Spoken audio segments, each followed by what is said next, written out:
The brain is a very delicate organ that can be damaged as a result of a violent blow or jolt to the head, whether from sports injuries, car accidents, falls, or assaults.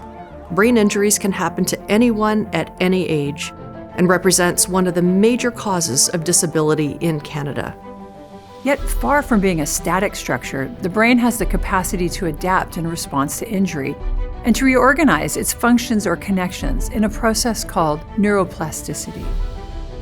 At the Djavad Mowafaghian Centre for Brain Health, we've formed the Brain Injury and Repair Integrated Research Program. Our researchers and clinicians are working to understand how brain injury leads to disability, how to better diagnose these injuries, and why some patients recover, whereas others do not. By studying which cells and circuits orchestrate neuroplasticity, we aim to find out how this plasticity can help restore lost functions and abilities. A critical goal of our team is translating these research discoveries from the lab to the clinic, where they can help patients suffering from brain injury. Across a large team of researchers, we are developing and applying state-of-the-art technologies that will help us identify biomarkers to diagnose and monitor recovery from brain injury.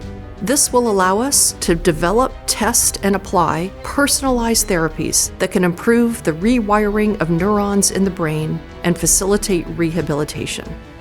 Together, we are working to improve the lives of all Canadians by developing innovative strategies to treat and manage brain injuries and to advance brain health across the lifespan.